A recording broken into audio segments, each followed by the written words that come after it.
Well, over the last few weeks and months, our media has been understandably dominated by the global pandemic. And other news items that would normally make our news streams have been squeezed out. But of course, the other issues that we are dealing with and were dealing with before the pandemic have not disappeared. And as we've heard today, the pandemic has really revealed those issues in a new light. I particularly want to focusing on the issue of growing inequality and ecological devastation.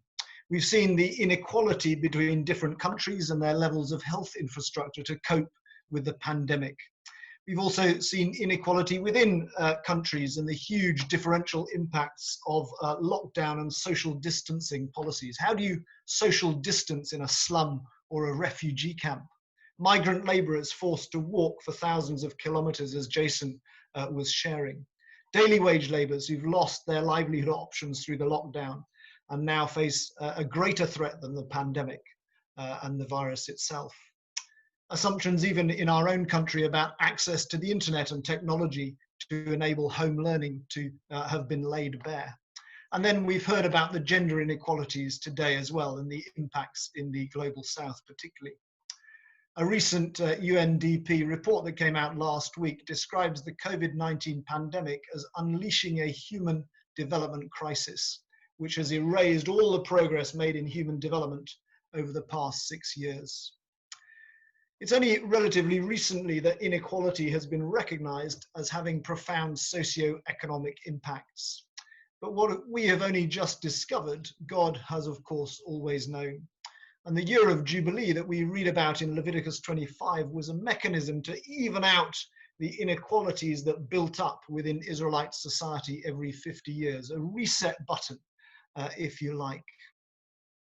Of course, the issue of growing inequality is paired with ecological degradation, including climate change, and they are really the twin offspring of global capitalism's addiction to economic growth.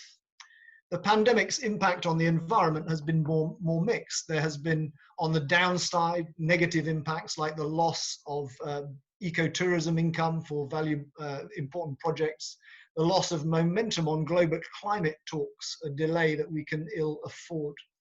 However, we've also seen dramatic reductions in carbon emissions, massive improvements in air quality, stories of people living in the north of India waking up to see the distant Himalayas for the first time in their lives. And I think those signs of hope within the present tragedy may be the seeds of the future. Social change is often driven by critical junctures, dramatic events, either positive or negative, that force a shift in behavior and legislation in the understanding of what is normal and acceptable. And the COVID-19 pandemic is a global critical juncture, a potential turning point in the road, providing us with a different destination, perhaps the new normal that we've talked about. What the pandemic has shown us is that governments can take drastic action when the lives of their citizens are threatened. They can prioritize people's lives over the economy. To quote last week's UNDP newsletter, if we needed proof of concept that humanity can respond collectively to a shared global challenge, we are now living through it. That is very positive, but we need to note that it has been primarily national level action that has been taken by governments across the globe rather than coordinated global action. But as countries begin to plan their recovery from the pandemic, there is an opportunity to make the changes we should have made decades ago, to tilt our economies to green by prioritizing the recovery of carbon neutral and renewable energy-based industries. What are the implications of this critical juncture for how we do church and mission? Well, the issues of justice and creation care have relatively recently come back onto the agenda of evangelicals. And this is a time when we need to increase our emphasis on those fourth and fifth marks of mission, not as a replacement and distraction from the other marks of evangelism, discipleship, and compassion, but as a response to the lordship of Christ in our lives and as an outworking of our faith in this context and at this time. What does that involve? Well, I think firstly, we need to reclaim mission as not just what we say and what we do, but about who we are. Vinoth Ramachandra defines integral mission as integrity, and he challenges us to ensure that all aspects of our lives, individually and corporately, are aligned with God's reconciling purposes. Our response, therefore, must go beyond generosity to a realization that the luxury of our lives in this and similar wealthy nations comes often at the expense of others.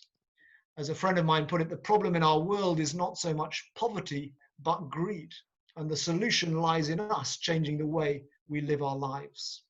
That requires us to take action as individuals, changing what we eat, how we shop and travel, where we invest, how we use our energy and water. But it also requires corporate action. Efforts to bring about social change are most effective when a sandwich approach is taken, with legislation from the top down and grassroots action and demand from the bottom up.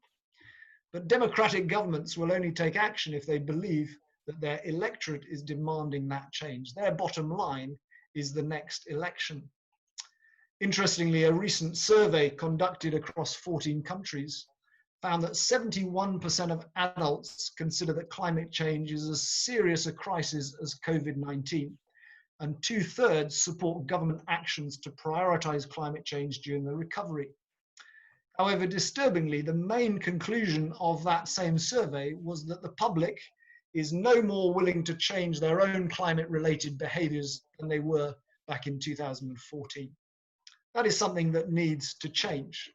And the church must play a role in that, not only speaking as a prophetic voice into society, but acting in a prophetic way as well. Now, there are a number of groups who are actively engaged in this already.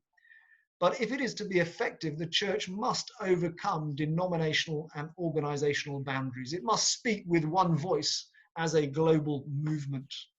At a time of shrinking organizational resources, it's easy to focus in on ourselves and our own priorities.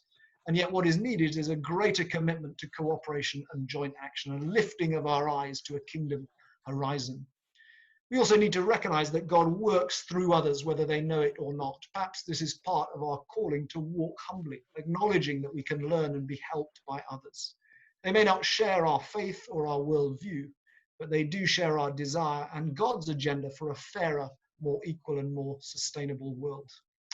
To ensure that we take the opportunity presented by this critical juncture, an outcry for the planet and for humanity is needed. The more who can join in with that, the more effective it is likely to be. And the church, I believe, should be at the forefront of that global outcry.